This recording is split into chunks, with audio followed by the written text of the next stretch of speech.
foremost heat of the Alberta Major Bantam Hockey League were back in town this weekend, and we're looking to rebound from a tough loss last night to Edmonton's Knights of Columbus. Foremost heat looking to capitalize against the weaker team. First period, Ross Howrluck. Bit too much turkey last night? Manages to clear it though. And just a few minutes later, Rhett Reinhardt drives towards the net and gets caught up with a defender. Takes a scary hit against the boards. He remained on the ice for 20 minutes, and the paramedics arrived, but he was able to skate off a lot of people in the Civic Centre holding their breath there. Picking things up in the third, we're tied at 2 apiece. Chase Wooters feeds it to Landon Johnson, who puts it in off the crossbar. Heat are up by 1.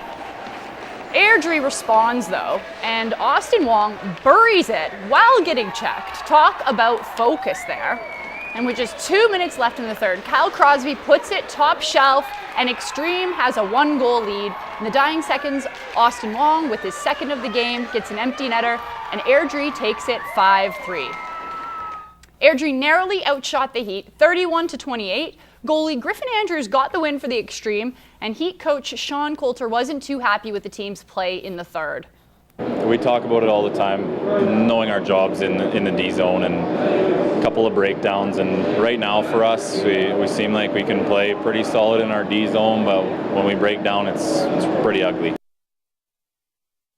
Commented on Reinhardt's status. Everybody's shaking up and hoping for the best, so there's a lot of boys in that locker room hanging their heads for him right now and wondering if he's okay. So we were all happy to see him walk off under his own strength, and I know he was a little shaken up, so it was a pretty scary moment for all of us. The Heat will have a chance to redeem themselves next Saturday afternoon here at the Civic Centre against Sherwood Park. Now, it's been almost 3 weeks since the Baker Hughes Bobcats were playing at home in the border city, and after falling to the Fort Saskatchewan Boston Pizza Rangers last night, they were looking to draw blood against the Maple Leaf Athletic Club this afternoon. To the Civic Centre we go. Kobe Moore tries to one-time it, won't get it this time, but Dallas Hins gives it to him again, and boom, he lights the lamp. Just a few minutes later, a little skirmish here in front of the net. Ryan Atkinson, he gets a stick on it though, and check out the goalie in the back. He's not going anywhere. 3 minutes left in the first. Ty Reedman to Zach Webb. The Maple Leafs are coming back. Into the second we go. And Bobcat Logan Ganny says, hey, give that to me. Puts the Cats up 3-1. Zane Franklin would add another in the third to give the Cats a final score of 4-1.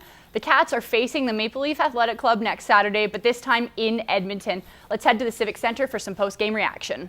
Obviously, a win's always nice, but we're just taking small steps here right now, and the boys needed this one. They put a lot of pressure on themselves, and it's just nice to see that, after putting a full 60 in, get rewarded with a big W today. Definitely best game of our season so far. All the guys were clicking. Chemistry was there tonight. Everyone was going. Just started from getting pucks deep, pucks out, and we just went from there. Now that the dust has settled from the Oilers' 1984 Stanley Cup reunion weekend, we had a chance to catch up with one of the members of the '84 team, Dr. Randy Gregg, and hear his perspective on how the reunion unfolded. It's like yesterday we were together. Sometimes it's a little bit harder to recognize them because we have a little more gray hair than we used to. But, the stories go back a long time. And I always used to tell my children that, if it was easy to win the Stanley Cup or it was easy to win the Olympic Games, anyone could do it. And it's not easy. And so it took a lot of hard work and dedication. And when you share that with a group of people for so long, you really become a very tight group. And it was obvious within minutes that tight group, whether we'd seen each other for years or months, was still really tight. Here's Messier cutting in front, over now to Randy Gregg, trying to work in a shot, he scores! But I think that even after winning the Stanley Cup, we'd go into the dressing room, and I don't think we even realized what we actually did. It took a number of years to look back and say that, there have been some amazing hockey players in the National Hockey League that would never had a chance to win even one Stanley Cup, let alone 4 or 5. Well, they trained all year for an 8-second ride, and last night, the Bull Riders Canada Finals champion was crowned at the Lloyd X. In front of a packed crowd, some of the toughest athletes held on for the honor of the Bull Riders Canada buckle and a cool $15,000 cash in Lloydminster. Now after the first long round, Brian Hervey from Brant, Alberta was in first place, but this bull wasn't gonna let him get away with it that easily. Harvey just trying to get out of there in the end as he gets bucked off. Now the story of the night though was Josh Burks from the land down under. He would claim first place in the short with this ride right here.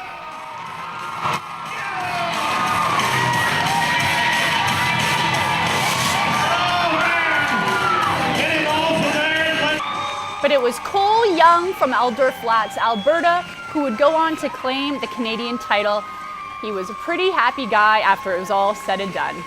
You know, it means a lot. It was a good close fight between me and my good buddy, is my traveling partner, Brian Hervey. He came in, he was sitting second, and if he didn't ride his bulls, then I got her. So we both didn't succeed in riding our bulls, so I ended up getting it. But, you know, and I would have been just happy if he got her. We see guys that are going to go to the PBR World Finals, and we see guys that are going to go to the Canadian Finals rodeo, and they really showcase their talent on this stock here today.